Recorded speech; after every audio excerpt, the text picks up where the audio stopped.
अस्सलाम वालेकुम dear student. आज के इस लेक्चर में आप लोग सीखेंगे how to draw storyboard for textile design. सबसे पहले हम कोई भी थीम जो है उसके अकॉर्डिंगली काम करेंगे। फॉर एग्ज़ाम्पल हम नेचर से कोई भी एक थीम जो है वो डिपिक्ट कर लेंगे। लाइक हम फ्लावर्स का ले सकते हैं, फोलिएज का ले सकते हैं। तो यहाँ पर मैंने जो है वो लीव्स यानी फोलिएज का जो है वो एक कलेक्शन ली है और डिफरेंट लीव्स की शेप्स को सबसे पहले आप एग्ज़ामिन करेंगे। आपकी स्ट्रॉन्ग ऑब्ज़र्वेशन जो है वो ना सिर्फ आपकी ड्राइंग स्किल को इन्हेंस करेगी बल्कि आपके अंदर एक डिज़ाइन का जो सेंस है कि आप डिज़ाइन किस तरह से क्रिएट करेंगे, उस सेंस को जो है वो भी इन्हेंस करेगी। तो ड्राइंग का ही मैंने क्यों चूज़ किया, एक्चुअली जब आप ड्रॉ करते हैं तो बहुत सारी लाइंस जो हैं वो इनकॉर्पोरेट होती हैं उस डिज़ाइन के अंदर। जैसे स्ट्रेट लाइन है, कर्व लाइन है, ज़िगज़ैग लाइन है। तो जब आप इस स्टोरी बोर्ड को ड्रॉ कर रहे होंगे तो बहुत सारी लाइंस की प्रैक्टिस हो जाएगी आपकी। अदरवाइज़ हम और भी जो मेथड हैं जिनके थ्रू हम स्टोरी बोर्ड जो है वो क्रिएट करते हैं, वो भी मैं आप लोगों को उसकी भी टिप्स दे दूँगी। लेकिन बिगनर्स के लिए ये ज़रूरी है कि सबसे पहले आप अपनी ड्राइंग स्किल्स जो हैं उसको भी साथ-साथ जो है वो प्रैक्टिस में रहें वो आपकी। आप नोटिस करेंगे कि ना सिर्फ मैंने ड्राइंग बल्कि कुछ उसके कुछ पार्ट्स जो हैं, जिस तरह से अभी आप एक लीफ की ड्राइंग देख रहे होंगे और उसको कुछ मैंने हाइलाइट्स किया है कुछ एरियाज़ को ना। तो उन हाइलाइट करने का मकसद ये है कि आप जब भी ओवरलैपिंग करते हैं स्टोरी बोर्ड में, मोस्टली जब हम डिज़ाइन की क्रिएशन के लिए स्टोरी बोर्ड जब बनाते हैं तो उसमें हम ओवरलैपिंग करते हैं और वो ओवरलैपिंग जो है उसको अंडरस्टैंड करने के लिए कुछ हाइलाइट्स जो हैं वो हमें देनी होंगी, यानी कॉन्टूर्स जो हैं वो हमें कॉन्टूरिंग हमें करनी होगी उसकी। और जब आप इसको क्रिएट कर लेंगे अपना स्टोरी बोर्ड तो देन आपका नेक्स्ट स्टेप ये होगा कि आप उसमें से डिज़ाइन जो है किस तरह से क्रिएट कर सकते हैं। लेट्स सी, आप आई होप कि आप जो है उसको साथ साथ फॉलो करेंगे और ये आपके लिए काफ़ी इंटरेस्टिंग होगा। साथ साथ आप उसकी जो माइन्यूट डिटेल्स हैं उसको भी एग्ज़ामिन करेंगे और फिर जब आपकी ऑब्ज़र्वेशन में जब कोई भी इमेज जो है वो होगा तो साथ साथ आप उसकी ड्राइंग करते जाएंगे तो आपका जो माइंड है वो नेक्स्ट टाइम जो है आपको खुद बहुत ही इंडिकेट कर देगा कि कौन सा एरिया जो है वो कॉन्टूरिंग में है और कौन सा एरिया जो है उसके अंदर टेक्सचर है। तो उसके टेक्सचर की एग्ज़ामिनेशन भी हो जाएगी आपकी और ऑब्ज़र्वेशन भी हो जाएगी और साइड बाय साइड जो है आप अपनी ड्राइंग स्किल्स को भी इम्प्रूव करते चले जाएंगे। इन स्टोरी बोर्ड का बेसिकली एम क्या है, हम क्यों डेवलप करते हैं, और एक डिज़ाइनर्स का या एक बिगनर्स जो हैं, कोई भी, चाहे आप ज्वेलरी डिज़ाइन कर रहे हैं या आप टेक्सटाइल डिज़ाइन कर रहे हैं या फ़ैशन डिज़ाइनर हैं, तो आपको सबसे पहले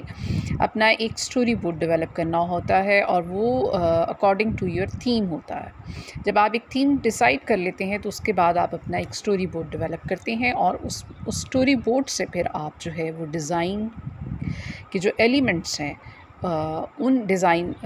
स्टोरी बोर्ड के अंदर जो डिज़ाइन एलिमेंट्स हैं उनको आप चूज़ करते हैं और 2 बाय 2 का एक बॉक्स जो है वो आप सेलेक्ट करते हैं और फिर उस सिलेक्शन में आप पूरा जो आपका स्टोरी बोर्ड है, कहीं एक जो आपको डिज़ाइन का कोई भी एरिया जो है इंस्पायर कर रहा है वहाँ से, तो आप उसको डिपिक्ट कर लेते हैं। अब आपसे आपके माइंड में ये क्वेश्चन होगा कि हम ये सारा हमें करने की क्या ज़रूरत है, हम उसको फ्री हैंड डिज़ाइन भी तो कर सकते हैं। डेफ़िनेटली आप कर सकते हैं, लेकिन आप ये देखिए कि कोई भी काम करने से पहले उसकी बेस पर कोई ना कोई रीज़न्स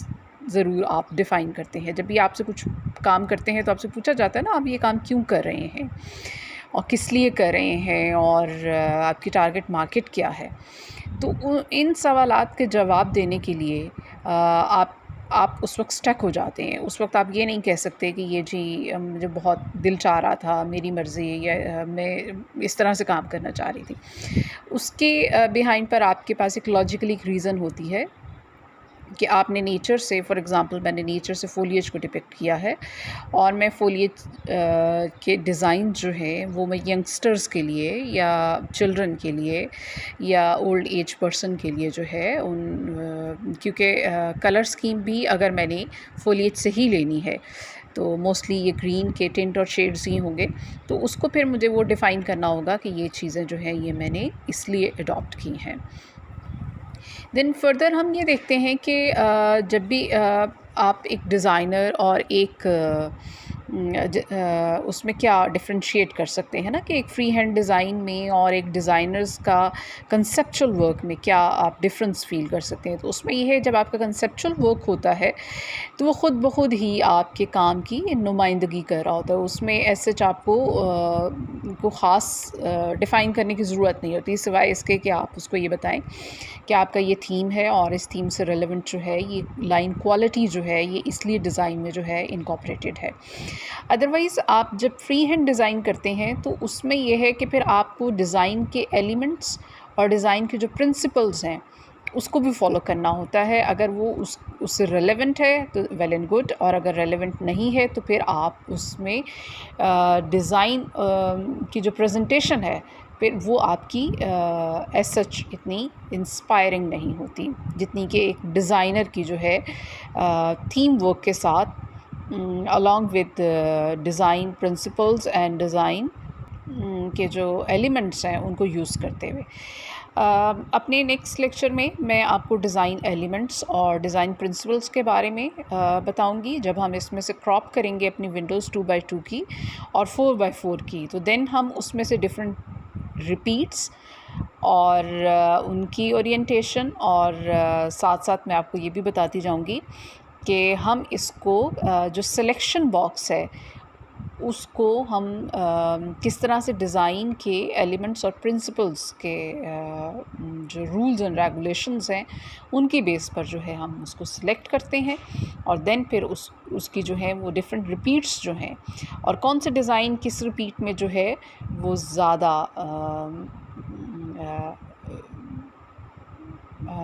क्या कहना चाहिए कि ज़्यादा जो है वो इंस्पायरिंग है या ज़्यादा जो है वो सक्सेसफुल है। ओके स्टूडेंट, आई होप कि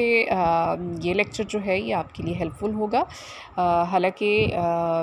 ये आप की जो है ये फर्स्ट स्टेज है बेसिकली, और फर्स्ट स्टेज जो है वो थोड़ी सी डिफ़िकल्ट होती है, बट ये है कि जब आप इसको कर लेंगे तो डेफ़िनेटली आप इसको एंजॉय भी करेंगे। Okay, thank you.